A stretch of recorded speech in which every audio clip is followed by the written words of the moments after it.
I thought I was losing my mind. That's exactly what my husband wanted me to believe. Then my 8-year-old daughter handed me a phone she found hidden behind a wall vent. Everything changed. For 8 months, I woke up every morning and questioned my own memory. I questioned my own eyes. I questioned 26 years of marriage to a man I thought I knew better than I knew myself. My name is Sarah Mitchell. I am 52 years old, and I am going to tell you exactly how my husband tried to convince the entire world that I had lost my mind, and how a small hand, holding a small silver phone, gave me my life back. If you have ever been told you're remembering things wrong, if you have ever been made to feel crazy for trusting your own instincts, stay with me to the end, because what happened in my house on Maple Ridge Court will make you check every lock in your home twice tonight. Before we go further, if stories like this keep you company, hit subscribe and turn on notifications so you never miss the next one. Now, let's go back to where it all began. 26 years ago, I married David Mitchell in a small stone church outside Hartford, Connecticut. He wore a gray suit. I wore my mother's pearls. Everyone said we were the couple who made marriage look easy. David built a career as a financial advisor, the kind of man clients trusted with their retirement funds and their children's college accounts. He had a calm voice, a steady handshake, and a smile that made people feel safe. I taught third grade for 18 years before staying home when our daughter Emily was born.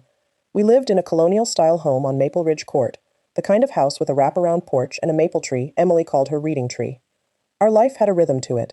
Sunday pancakes, Wednesday soccer practice, David's business trips every few weeks, always explained, always documented on the shared calendar in the kitchen. I never once thought to question where he went or who he saw. Why would I? 26 years builds a kind of trust that feels like bedrock, like something no wind could move. I believed we were solid. I believed we were the family other families envied. Emily was 8 years old that spring, in second grade at Brookfield Elementary, obsessed with horses and constantly climbing into her reading tree with a flashlight after bedtime. She had David's calm and my stubbornness, a combination that made her both easy to love and impossible to fool.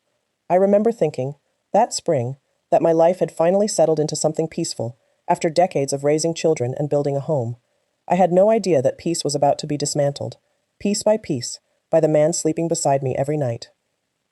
Our older 2 children, both grown now, had already moved out, one to Boston for work, and one to North Carolina with her new husband, and I remember feeling a quiet ache of pride, watching them build their own lives, while Emily, our surprise arrival 8 years earlier, kept our house full of noise and motion.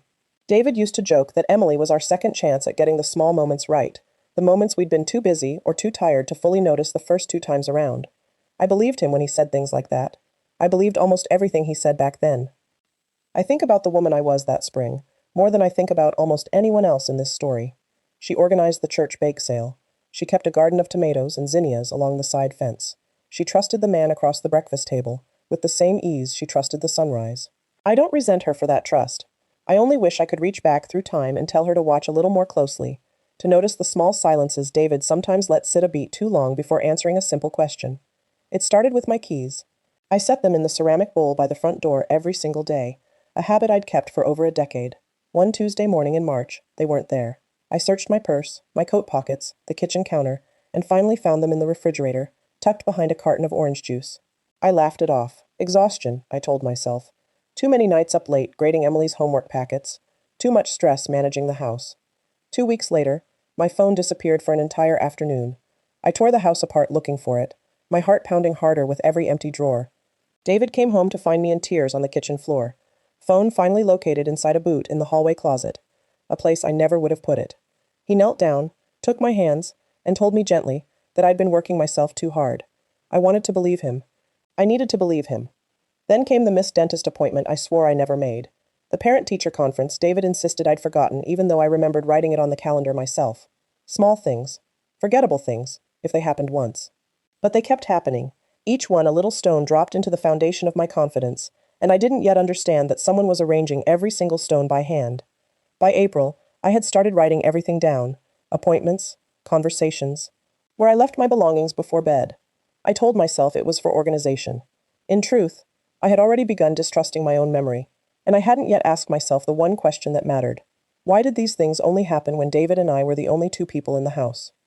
There was the afternoon I found the porch light burning at noon, something I was certain I had switched off before bed the night before, and David simply shrugged and said maybe I'd forgotten, his tone so gentle it never once occurred to me to push back. There was the recipe card, my grandmother's handwriting, that vanished from the kitchen drawer for 3 days before reappearing tucked inside a cookbook I never used. Each incident, alone, felt like nothing. Together, they had begun to form a low, constant hum of unease beneath everything I did. I started asking Emily small, careful questions, the kind you shouldn't really ask an 8-year-old. Things like, "Sweetheart, did you see where Mommy left her keys?" She would shake her head and go back to her drawing, unbothered, and I remember feeling almost embarrassed for asking, as though I were trying to recruit my own daughter into confirming I hadn't imagined my life going slightly sideways. I didn't yet understand that Emily's clear, untouched memory of our house would eventually become the very thing that saved me. By early summer, David began mentioning my moments to other people. Gently, always with love in his voice. He told our neighbor, Carol, that I'd forgotten her name at the block party, something I have no memory of ever happening. He told his mother I'd left the stove on, a story I couldn't confirm or deny, because by the time I heard about it, the moment was already reshaped into someone else's memory of my failure.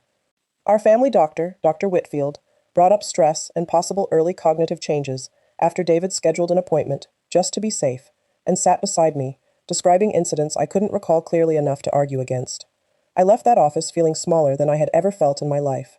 David held my hand the entire drive home and told me we would get through this together, that he loved me no matter what was happening to my mind. My sister Linda called to check on me after David mentioned his concerns to her too.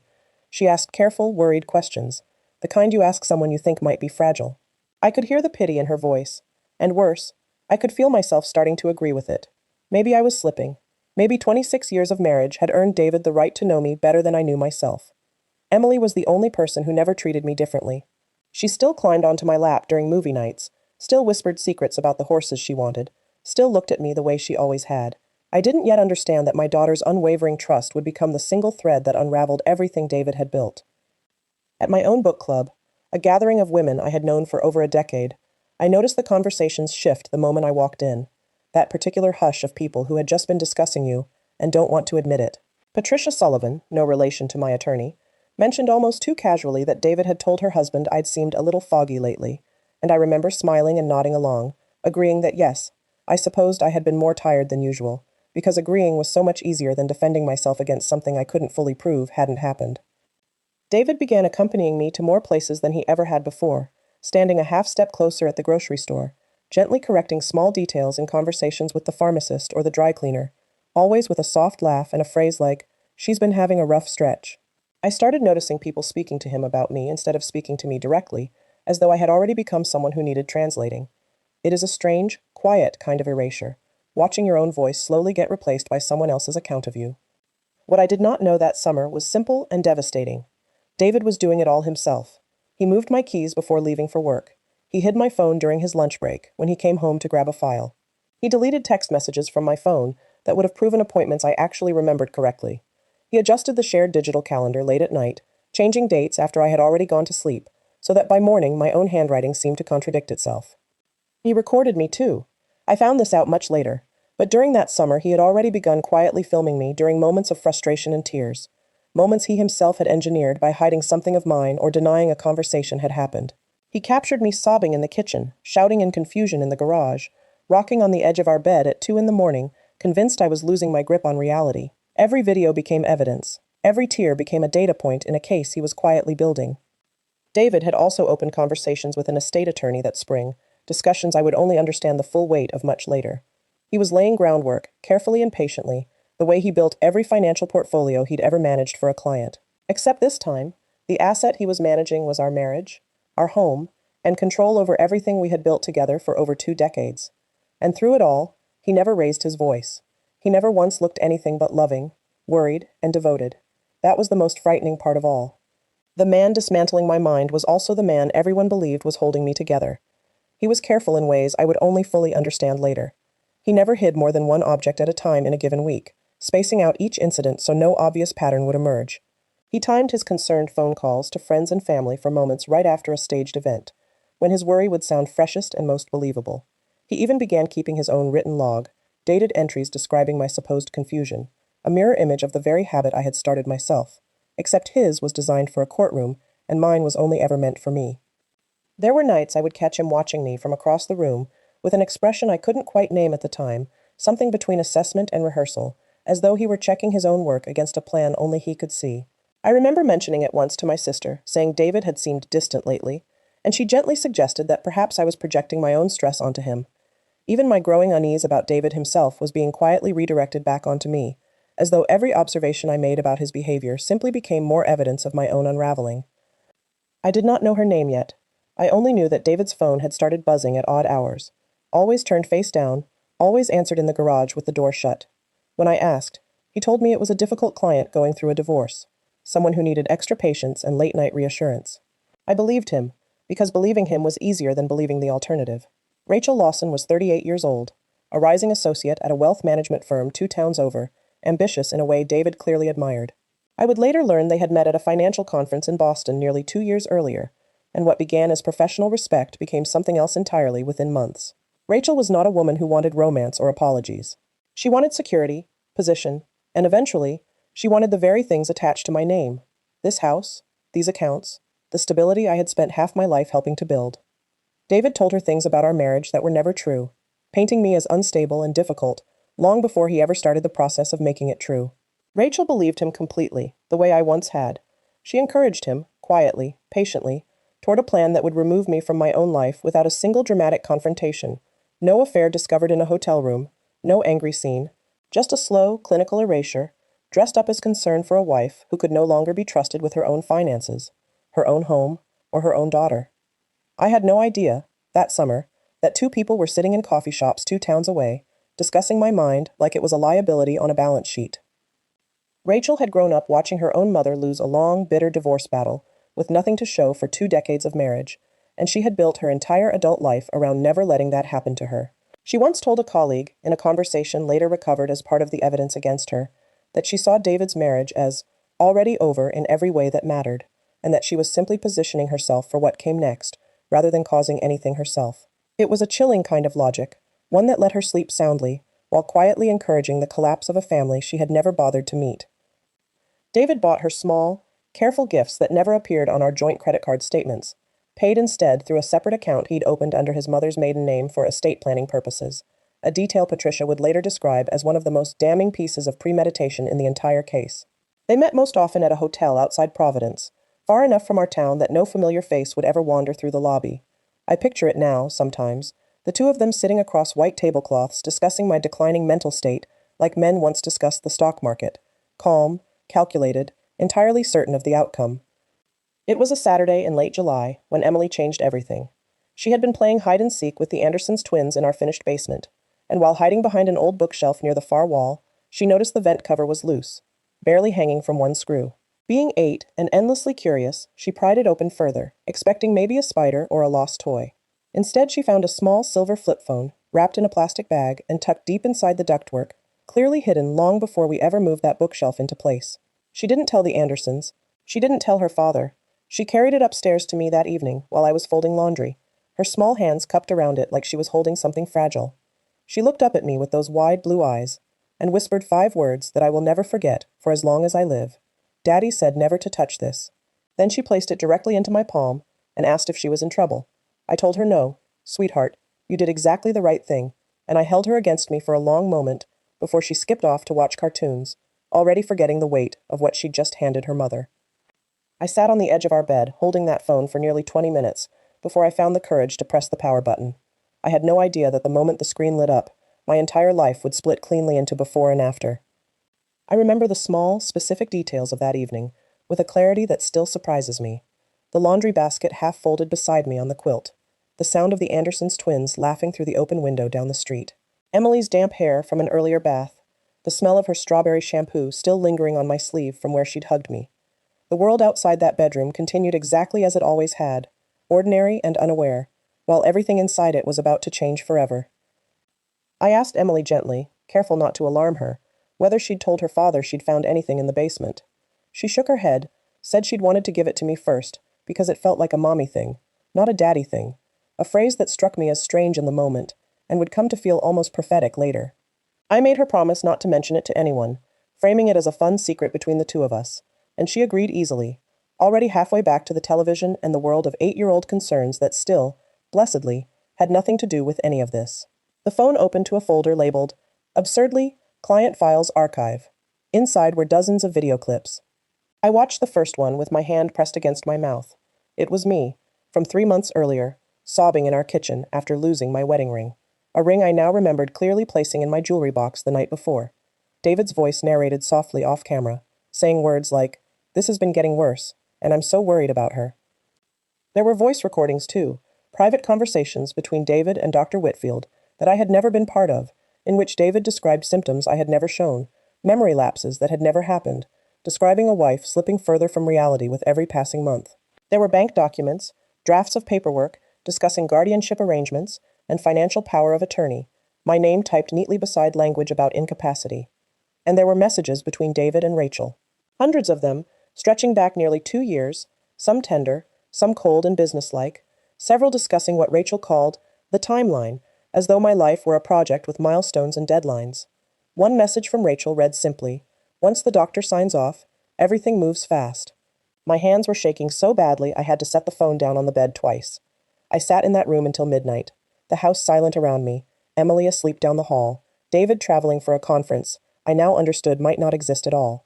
For the first time in 8 months, I did not feel crazy. I felt something sharper and colder than fear. I felt certain. There was a folder labeled insurance that contained nothing about insurance at all, only screenshots of my search history, my banking logins, even a photograph of the inside of my purse, taken from an angle that told me he must have gone through it while I slept. There was a spreadsheet, chillingly organized, tracking dates, incidents, and what he called witnesses present, a column listing Carol, Dr. Whitfield, my sister Linda, each name assigned to a specific staged event, as though he were managing a project timeline, rather than destroying his own wife. I found a video from only 3 weeks earlier, one I remembered clearly and completely, of myself calmly telling David I thought something felt wrong in our house, that objects kept moving, that I didn't trust my own memory anymore. In the recording, my voice sounds measured and rational, but watching it back, I realized David had captured that exact moment specifically because my composure that day would read, to an outside observer, as unsettling detachment rather than reasonable concern. He wasn't just documenting my confusion, he was curating it, selecting which version of me the world would eventually see. I made a decision that night that would define the next 4 months of my life. I would say nothing. I would not confront David, not yet, not until I understood the full shape of what he had built against me. So the next morning, I smiled at breakfast. I asked about his flight. I let him kiss my forehead before he left for his conference, and the moment his car cleared the driveway, I drove 40 minutes to a law office in Stamford that had no connection to anyone in our social circle. The attorney I met, a sharp, unflinching woman named Patricia Voss, listened to my entire story without interrupting once. When I finished, she leaned back in her chair and told me something I needed to hear. "Mrs. Mitchell, what you're describing has a name. It's a documented pattern, and you just handed me the single best piece of evidence I have ever seen walk through that door."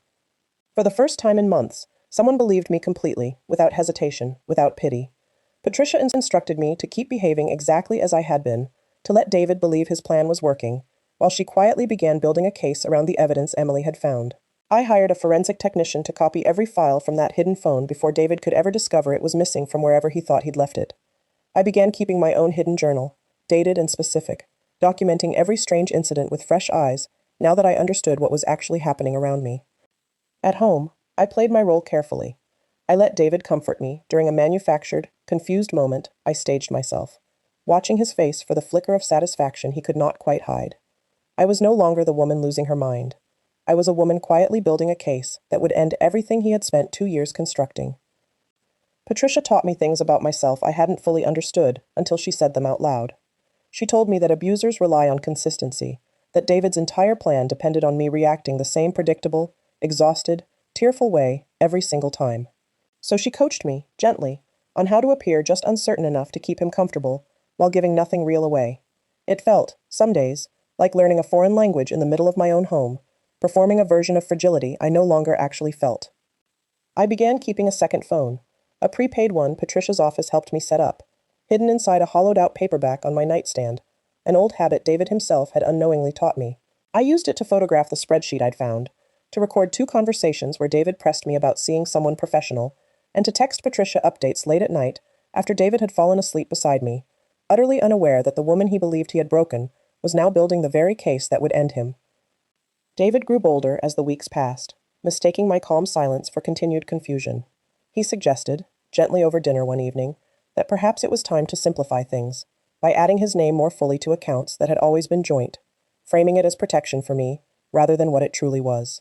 I agreed sweetly, and Patricia used the conversation, recorded legally on my phone with Connecticut's consent laws satisfied, as another piece of the pattern she was building. He scheduled another appointment with Dr. Whitfield, this time suggesting a formal cognitive evaluation, the kind that could become the medical foundation for a guardianship petition. I sat in that waiting room again, this time with a different kind of fear in my chest, knowing exactly what David hoped the outcome would be. I passed every single test with results well within normal range, and I watched something tighten behind David's calm eyes when the doctor delivered that news directly to both of us. That night, David's mood shifted for the first time in months. He was quieter, sharper, watching me across the dinner table with something I had never seen from him before, real uncertainty. Patricia had warned me this might happen, that a man who felt his plan slipping might grow careless, or worse, dangerous. I began locking Emily's bedroom door from the inside when David traveled, a decision that felt both absurd and absolutely necessary. Then, on a rainy Thursday evening, I came home from picking up Emily to find every drawer in my closet emptied onto the bedroom floor, my private journal missing entirely, and David standing in the doorway with an expression I will describe in detail in the next part, because it changed everything about how quickly I needed to move. Looking back, I believe David's growing carelessness came from a place of quiet desperation rather than confidence. The financial firm had begun asking harder questions about a handful of client accounts. Rachel, according to messages Patricia's team recovered, had started pressing him about timelines slipping further behind schedule than she was comfortable with. A man who prided himself on control was slowly losing it in every part of his life at once, and I believe now that searching my closet that evening was less about finding proof and more about a man grasping for certainty he could no longer manufacture on his own. I stood in the driveway for a full minute before walking inside that evening, Emily's hand tight in mine, replaying every instruction Patricia had given me for exactly this kind of moment. Stay calm. Do not raise your voice. Get Emily somewhere safe first. Questions second. I remember thinking, absurdly, of my mother's voice from childhood, telling me that the calmest person in any room is usually the one who ends up in control of it. I intended to be that person, no matter what waited for me behind that door. David's voice was low when he finally spoke, low in the way that used to feel protective and now felt like a warning. He asked me, quietly, what I thought I knew. I realized in that instant that he had found my journal, and that whatever careful performance I had been maintaining for months was no longer enough to protect me. I felt Emily's small hand slip into mine from behind, and something in me went completely still and clear. I told him the truth. I told him I knew about Rachel. I told him I knew about the hidden phone, the recordings, the doctored calendar, the conversations with the attorney about guardianship. I watched his face shift through disbelief, then calculation, then something colder still, as he understood that the woman he believed he had broken down had actually been standing 2 steps ahead of him for months. He tried, briefly, to turn it back around, telling me I sounded paranoid, unwell, exactly the kind of accusations he'd been building toward all along. But his voice cracked in a place it never had before, and Emily, still holding my hand, said quietly, "Mommy isn't lying, Daddy. I found the phone." I gave it to her. The room went silent in a way that felt heavier than any shouting could have. That night, I called Patricia from the car in our own driveway, Emily buckled safely in the back seat, a suitcase already packed in the trunk from 3 weeks earlier, prepared exactly for this moment. Patricia had one instruction for me: go straight to the hotel we'd arranged, and do not go back inside that house alone again until she told me it was safe.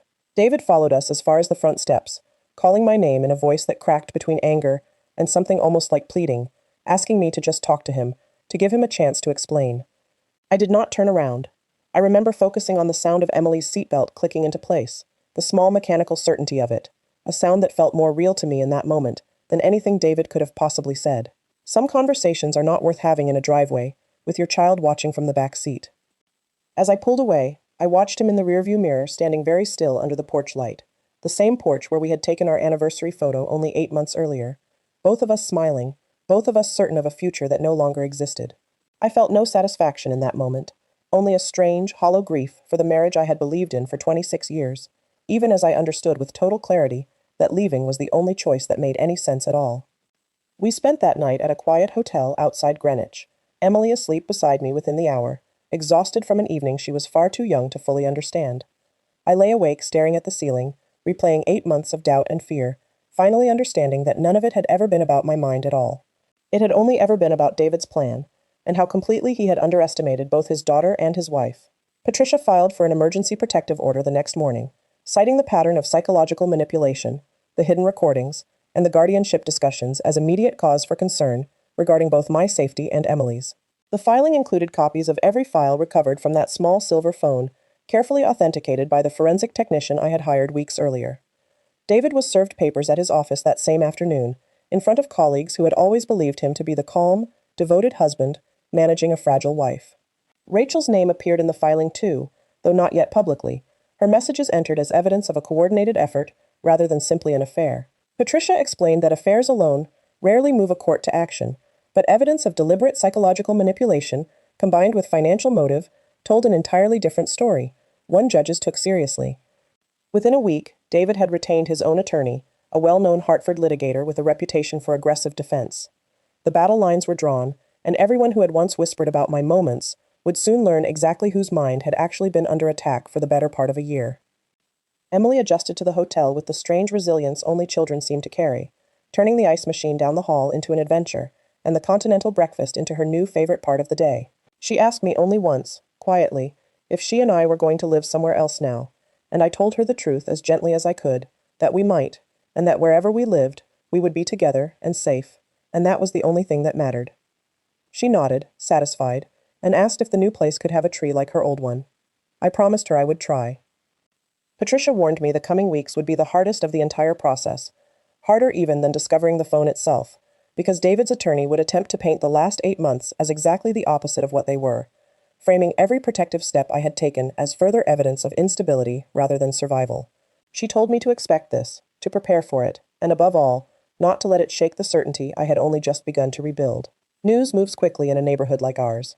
Carol from the block party called within days, her voice tight with embarrassment, admitting David had asked her directly to keep an eye on Sarah and report anything unusual months earlier, framing it as concern when it had actually been evidence gathering disguised as friendship.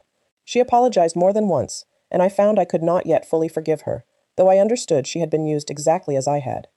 My sister Linda flew in from Ohio within the week, horrified when I finally told her everything Patricia allowed me to share. She cried harder than I did, apologizing for every worried phone call, every gentle suggestion that I see someone, admitting she had believed David completely, because there had never been any reason not to. I held her hand and told her none of us could have known that David had spent 2 years perfecting exactly this kind of belief in everyone around him. Dr. Whitfield, once informed of the recorded conversations between himself and David, was visibly shaken during a follow-up call with Patricia's office, insisting he had simply trusted a husband's account of his wife's symptoms, never imagining those symptoms had been fabricated from nothing. He offered to provide a statement clarifying that every cognitive test I had ever taken came back entirely normal, a detail that would matter greatly in the months ahead. Slowly, painfully, the people who had quietly doubted me began to understand the shape of what had actually happened in our house on Maple Ridge Court. It didn't erase the months of isolation and fear, but it began, piece by piece, to give me back the reputation David had spent 2 years dismantling. Not everyone came around easily. A few families from the neighborhood association kept a polite distance, unsure which version of events to believe, even after the protective order became public record, and I found I had to let that go, rather than fight for approval from people who had chosen comfort over curiosity. It taught me something important about the kind of friendships worth keeping, the ones that ask hard questions instead of settling for easy answers. Emily's teacher, Mrs. Donnelly, pulled me aside quietly at pickup one afternoon and told me Emily had mentioned, in passing, being proud of finding Mommy's phone, with no further detail, exactly as instructed. Mrs. Donnelly simply squeezed my hand and said she didn't need to know the whole story to know I had a remarkable daughter. Small moments like that one, unremarkable to anyone else, meant more to me during those weeks than almost anything Patricia's legal filings accomplished. Rachel Lawson was deposed 6 weeks into the proceedings, and Patricia allowed me to review the transcript afterward. What I read surprised me more than almost anything else in the entire case. Rachel, facing the very real possibility of being named a co-conspirator in a scheme involving financial fraud and elder-adjacent manipulation statutes, made a calculated decision of her own. She began cooperating fully with my legal team, handing over every message, every planning document, every recorded phone call David had ever shared with her about the timeline. In her deposition, Rachel described David not as a devoted husband trapped in a difficult marriage, but as a methodical man who had approached their entire relationship as though it were a long-term investment strategy, one requiring patience, documentation, and eventual payout. She admitted she had genuinely believed, at least initially, that I truly suffered from cognitive decline, only realizing months later how carefully that story had been constructed rather than observed. Her cooperation didn't come from guilt, Patricia reminded me firmly. It came from self-preservation, and I needed to understand the difference clearly before feeling anything resembling gratitude toward her. Rachel was not my ally. She was simply a woman protecting herself once the ground beneath David's plan began to crack beyond repair. Still, her testimony became one of the most damaging pieces of evidence against David, corroborating every recording, every document, every fear I had carried through those 8 impossible months. For the first time, I allowed myself to believe that a courtroom might actually hear the truth of what happened in our home, spoken by the very people who had once believed they could bury it. Reading Rachel's words on that transcript, I felt an emotion I hadn't expected, something closer to recognition than anger. She described feeling increasingly uneasy in the final months, noticing David's growing rigidity, his short temper when the timeline slipped, the way he spoke about me less like a person and more like an obstacle nearing resolution. She admitted, under careful questioning, that she had once asked him directly whether I actually seemed unwell to him personally, separate from what he told others, and that he had simply changed the subject. Patricia used that single exchange more effectively than almost anything else in Rachel's entire deposition, because it proved David had known, privately, that his own story didn't hold up under simple scrutiny, and had chosen to keep building it anyway. It was the clearest evidence yet that this had never been about genuine concern for a struggling wife. It had only ever been about what he stood to gain once the plan reached its end. As the case against him solidified, David's composure finally began to fracture in public. He showed up unannounced outside Emily's school one afternoon, something Patricia had specifically warned him against through his own attorney, prompting an emergency modification to our temporary custody arrangement. The school administrator, alarmed, called me immediately, and I arrived to find David standing near the flagpole, insisting he only wanted to see his daughter for a moment. I did not raise my voice. I did not create a scene in front of Emily's classmates. I simply asked him, calmly, to leave before I called the police, and something in my steadiness seemed to unsettle him more than any confrontation could have. He left without another word, but Patricia used the incident immediately to strengthen our protective order request, framing it exactly as what it was, a violation born from desperation rather than love. 2 weeks later, David's financial firm placed him on administrative leave after compliance officers discovered irregularities in several client accounts, irregularities Patricia's forensic accountant had actually flagged first and quietly shared with appropriate authorities. It turned out David's carefully managed reputation had been built on more than just our marriage. Several long-term clients had unknowingly funded portions of his double life for over a year. David Mitchell, the calm, trusted advisor everyone in our town once admired, was unraveling in every direction at once, exactly as methodically as he had once unraveled me. The difference now was simple. This time, everyone was watching. The compliance investigation at his firm moved quickly once auditors began pulling records, revealing that David had quietly diverted small amounts from 3 separate long-term client portfolios over the previous 18 months. Funds funneled through the same account he had used to fund Rachel's gifts. None of the affected clients had noticed, trusting David completely in the same easy way I once had, and I remember feeling a strange, unexpected kinship with those strangers when I learned their names in a later filing, all of us unknowing casualties of the same careful, patient man. His attorney requested a continuance twice in the weeks following the school incident, and Patricia later told me, off the record, that even seasoned defense litigators sometimes recognize when a case has become unwinnable and simply try to slow its momentum rather than fight it directly. David stopped returning calls from several old friends who had once defended him reflexively. The version of David Mitchell that Maple Ridge Court had trusted for over 2 decades was dissolving in real time, and there was nothing left for him to hide behind. Patricia and I spent the final weeks before trial preparing with a precision that reminded me, oddly, of David's own methodical nature, except this time, the careful planning belonged entirely to me. We organized the recovered videos chronologically, cross-referenced them against my personal journal entries, and built a clear, undeniable timeline showing exactly when each staged incident had occurred and exactly how it corresponded to a message between David and Rachel discussing progress. Dr. Whitfield agreed to testify honestly about the discrepancy between David's private reports of my symptoms and my consistently normal test results. The forensic technician prepared to walk the court through the phone's recovered data, establishing an unbroken chain of custody from the moment Emily found it behind that wall vent. Even Carol, still carrying guilt over her unwitting role, agreed to testify about the specific conversations David had engineered with her months earlier. Emily, thankfully, would not need to testify. Patricia had fought hard to keep my daughter out of the courtroom entirely, relying instead on the recorded evidence and adult testimony to carry the case. I was deeply grateful for this, unwilling to let David take one more piece of Emily's innocence than he already had, that quiet, whispered warning behind the bookshelf notwithstanding. The night before the hearing, I sat in Emily's doorway watching her sleep, thinking about how a single loose vent cover and one curious 8-year-old had unraveled 2 years of careful, calculated cruelty. Tomorrow, I told myself, David would finally have to answer for every single lie in front of a judge who owed him nothing. Patricia called me one final time that night, not to discuss strategy, but simply to check on how I was holding up, a small kindness I hadn't expected from a woman I had hired for her precision rather than her warmth. She told me something I have carried with me since. She said the hardest part of cases like mine was never the evidence, since evidence, once gathered properly, tends to speak plainly for itself. The hardest part, she said, was convincing a woman who had been told she was losing her mind for 8 straight months that she was allowed to trust herself again, fully and without apology.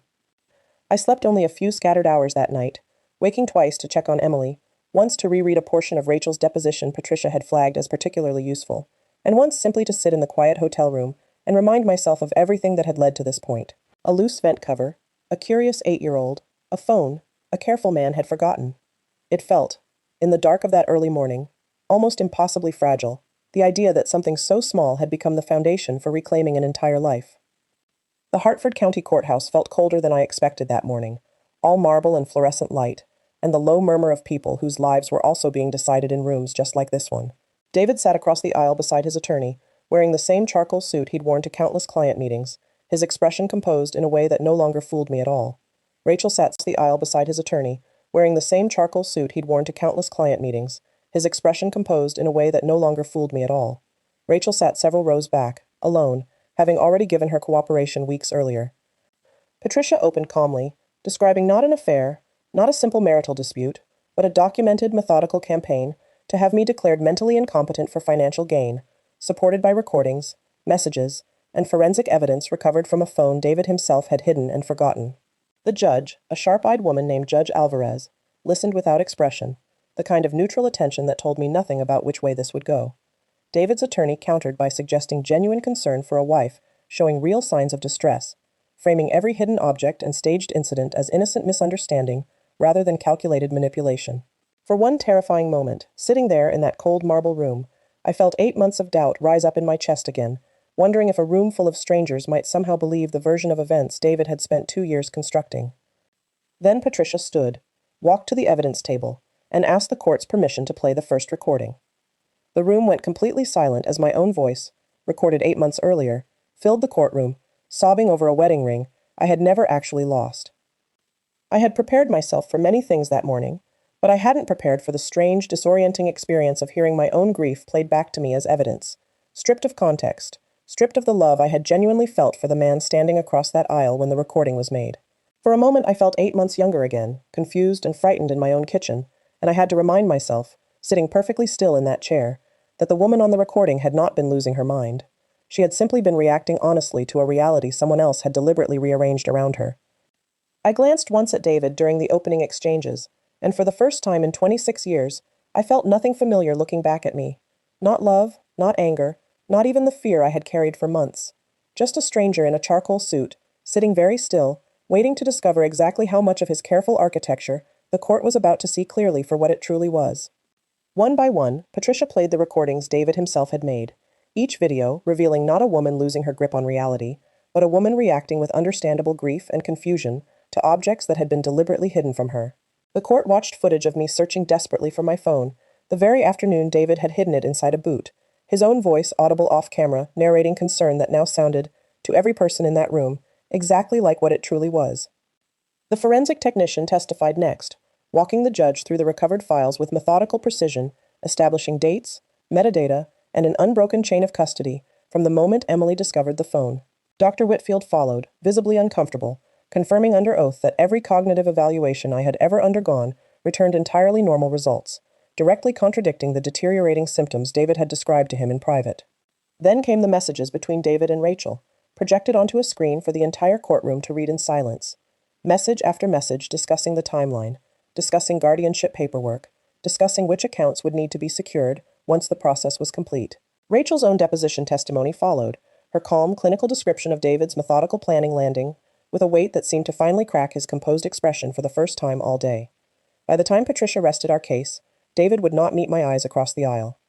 Judge Alvarez called a brief recess, and I sat in the hallway outside that courtroom with Patricia's hand steady on my shoulder, waiting to hear whether 26 years of careful manipulation would finally be named for exactly what it was. During the recess, David's attorney approached Patricia briefly in the hallway, and I watched from a distance as their conversation stayed short and clipped, nothing like the confident negotiations I imagined he had planned for that morning. Patricia later told me he had floated the idea of a private settlement to avoid further public exposure of the financial irregularities at David's firm, an offer she rejected outright, telling him plainly that my case had never been about money, and that a judge's ruling naming exactly what David had done mattered more to me than any settlement figure ever could. I sat with Emily's school photo in my coat pocket during that recess, a habit I'd developed without quite noticing, reaching for it whenever the weight of the room became too heavy to hold alone. I thought about her small hands cupped around that silver phone, her whispered warning about what her father had said, and I understood, sitting in that cold marble hallway, that whatever the judge decided next, my daughter had already given me back something no courtroom could take away again. Judge Alvarez returned after what felt like the longest 40 minutes of my life. She spoke plainly, without theatrics, describing the evidence before her as among the clearest documented cases of coercive psychological manipulation she had encountered in her career on the bench. She noted the staged incidents, the doctored calendar entries, the recorded conversations with our family doctor built on fabricated symptoms, and the clear financial motive tying every piece of the scheme together. She granted my petition in full. Full custody of Emily, pending final resolution, was awarded to me, with David permitted only supervised visitation, given the demonstrated pattern of manipulation within our home. The court froze the joint accounts David had attempted to consolidate under his sole control, pending a full financial review that would eventually reveal the extent of his misuse of client funds as well. A permanent protective order was issued, along with a formal referral for criminal review regarding the fraudulent guardianship filing itself. I did not cry in that courtroom, though I had expected to. Instead, I felt something quieter settle over me, something that had been missing from my chest for the better part of a year. David sat motionless as the ruling was read, his attorney already speaking quietly beside him about appeals that everyone in that room understood would go nowhere against evidence this complete. Rachel left the courthouse alone that afternoon, her own legal troubles just beginning as prosecutors reviewed her role in the broader scheme, and I walked out into the Hartford afternoon sunlight with Patricia beside me, finally, fully believed. Judge Alvarez added one final note to her ruling that I have thought about often since. She said that the court found it particularly troubling that this pattern had so thoroughly involved trusted institutions, a family doctor, a respected employer, a close circle of friends, each unknowingly recruited into reinforcing a narrative that served only one person's interest. She said cases like mine were a reminder that manipulation rarely announces itself loudly. It moves quietly through the people we trust most, until the people closest to the truth are the very ones no one thinks to ask. Outside on the courthouse steps, Linda was waiting with Emily, who ran straight into my arms the moment she saw me, still in her school uniform, having been picked up early for exactly this moment. She asked simply if it was over now, and I told her yes, sweetheart, it's over, and we're safe. She nodded, satisfied in the uncomplicated way children so often are, and asked if we could get ice cream on the way home. I have never said yes to anything faster in my entire life. The months that followed were quieter than I ever thought possible. Emily and I stayed in the house on Maple Ridge Court, the reading tree still standing outside her window, though I had every lock changed within the first week. David moved into a small apartment across town, his visits with Emily supervised at a family center twice a month, his once easy charm replaced by something tired and diminished every time I saw him from a distance. I went back to teaching that fall, a part-time position at a different elementary school, something entirely mine that David had never touched or shaped. Carol and I slowly rebuilt something resembling friendship, though it would never again feel as simple as it once had. Linda visited more often, and my sister and I grew closer through the process than we had been in years, bonded now by something neither of us had expected to survive together. Emily thrived in ways that surprised me most of all. She never once seemed to carry the weight of what she'd uncovered behind that vent. Instead, she seemed to understand, in the clear, uncomplicated way children sometimes do, that she had done something important, something brave, and that her mother was safe now because of her. She still climbed her reading tree every evening, flashlight in hand, horses on her mind, utterly unaware of how completely she had changed the course of both our lives. I began writing everything down again, not out of fear this time, but out of gratitude, keeping a journal not of confusion, but of clarity, a record of exactly how far we had come from that terrifying summer. The financial review into David's accounts concluded that winter, resulting in restitution orders for the affected clients, and a formal criminal referral regarding both the fraudulent guardianship filing and the misappropriated funds. I did not attend those hearings. Patricia handled the remaining proceedings on my behalf, and I found I no longer needed to watch David answer for what he'd done in order to feel the relief of knowing he finally was. Some chapters are better closed from a careful distance. I started seeing a therapist that autumn, a quiet, steady woman named Dr. Reyes, who specialized in exactly this kind of prolonged psychological manipulation, and she helped me understand something I hadn't fully articulated, even to Patricia, that healing wasn't only about winning the legal case. It was about slowly, patiently relearning to trust my own perception of small, ordinary moments again, the location of my keys, the details of a conversation, the simple certainty of knowing where I had left my own phone the night before, one small rebuilt piece of confidence at a time. I think about that summer often, not with the fear that once consumed me, but with a clear-eyed understanding of exactly what happened and exactly how close I came to losing everything that mattered. David nearly convinced an entire town, a doctor, a sister, and almost me, that my own mind could not be trusted. What saved me wasn't luck. It was one curious little girl, one loose vent cover, and a small silver phone that a careful man forgot he had ever hidden at all. If there is one thing I want you to carry away from my story tonight, it is this: trust yourself. If something feels wrong in your own home, in your own memory, in your own instincts, do not let anyone, no matter how much you love them, convince you otherwise without real proof. Write things down, ask questions, build your own quiet record before you ever need it, because you may never know exactly when you will. Emily is 10 now, still climbing that same reading tree, still endlessly curious, and I tell her sometimes, when she's old enough to understand a little more each year, that she is the bravest person I have ever known. She simply shrugs and tells me she just did what felt right, which somehow makes it even more remarkable to me. I am Sarah Mitchell, and I did not lose my mind that summer. I found it, held firmly in the palm of my daughter's small hand. Some nights I still stand at the bottom of the basement stairs and glance toward that far wall, the vent cover long since replaced and screwed firmly into place, and I feel something complicated settle over me, part lingering fear, part quiet gratitude, part disbelief that a house can hold both the worst thing that ever happened to you and the exact object that saved you, tucked inside the very same walls. I don't think that feeling ever fully disappears. I've simply learned to let it sit beside the peace we've built since, rather than letting it crowd that peace out entirely. If you take nothing else from tonight's story, take this. The people who try hardest to convince you that you cannot trust your own mind are very often the people working hardest to make sure you never look closely enough to see the truth. Keep looking closely anyway. Write things down, ask the uncomfortable questions, and never ever apologize for trusting the quiet certainty in your own chest, even when the whole world is telling you it isn't real. Thank you so much for staying with me through this story. If it moved you, if it made you feel something, please consider subscribing, liking this video, and sharing it with someone who needs to hear that trusting yourself is never something to apologize for. I'll see you in the next story.